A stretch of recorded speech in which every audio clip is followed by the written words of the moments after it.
السلام علیکم ساتھیوں، آپ سب کو ہمارے یوٹیوب چینل اردو زباں ہماری میں خوش آمدید۔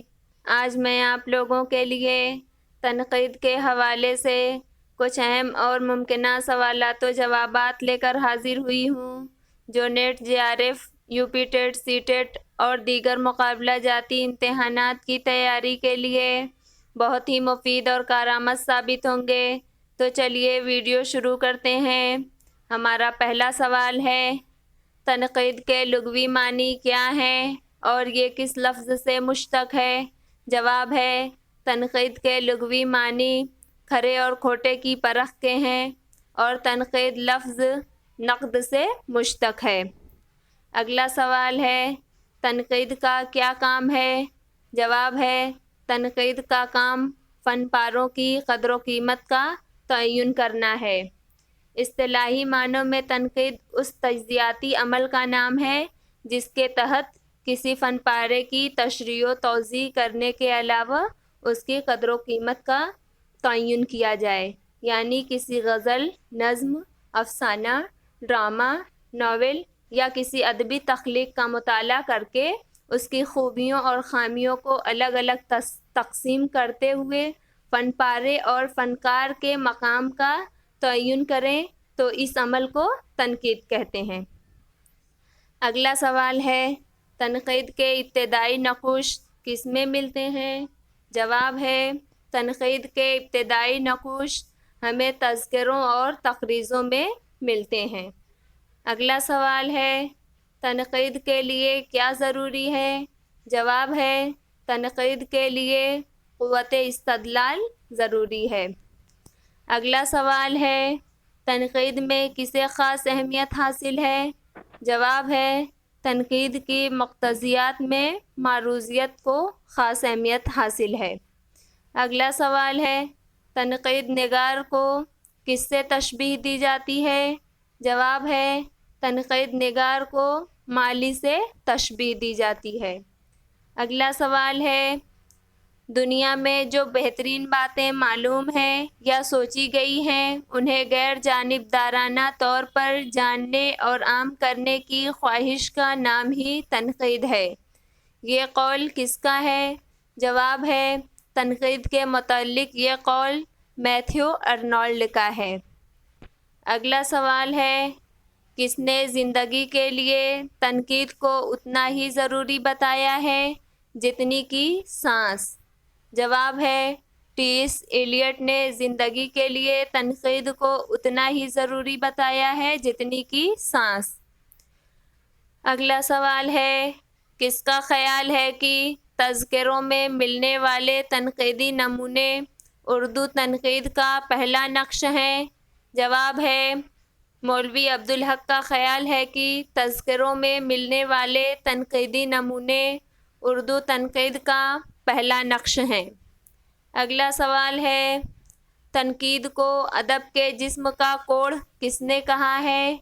جواب ہے، تنقید کو ادب کے جسم کا کوڑ فلابیر نے کہا ہے۔ اگلا سوال ہے، تنقید کو ادب کے گیسوؤں کی جو کس نے بتایا ہے؟ جواب ہے، تنقید کو ادب کے گیسوؤں کی جو تینیسن نے بتایا ہے۔ اگلا سوال ہے، کس نے تنقید کو اس مکھی سے تشبیہ دی ہے جو گھوڑے کو ہل چلانے سے روکتی ہے؟ جواب ہے، چیخوف نے تنقید کو اس مکھی سے تشبیہ دی ہے جو گھوڑے کو ہل چلانے سے روکتی ہے۔ اگلا سوال ہے، تنقید ادب کے ساتھ وہ سلوک کرتی ہے جو ڈاکٹر جسم کے ساتھ کرتا ہے۔ تنقید سے متعلق یہ خیال کس کا ہے؟ جواب ہے، تنقید سے متعلق یہ خیال رچرڈسن کا ہے۔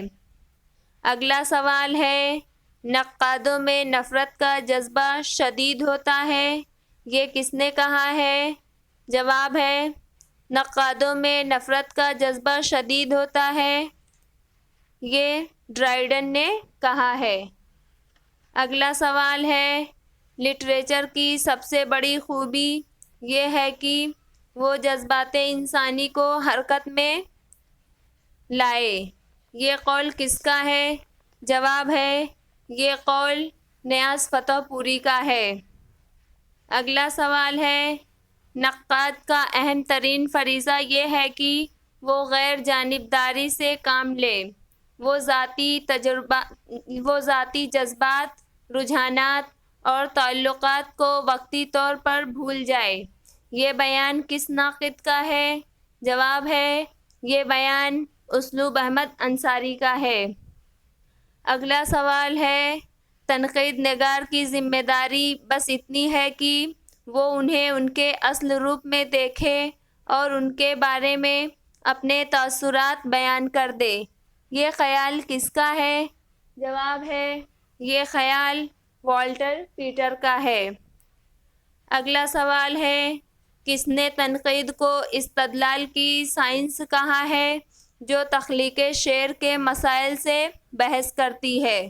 جواب ہے کولرج نے تنقید کو استدلال کی سائنس کہا ہے جو تخلیق شعر کے مسائل سے بحث کرتی ہے۔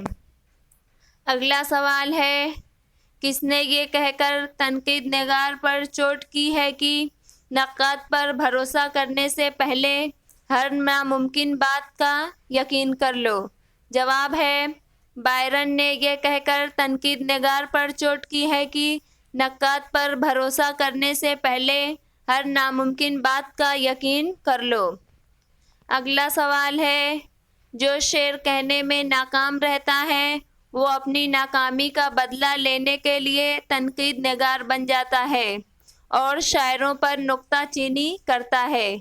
یہ قول کس کا ہے؟ جواب ہے یہ قول ایمرسن کا ہے۔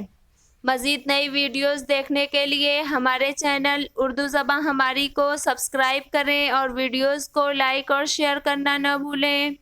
بہت شکریہ۔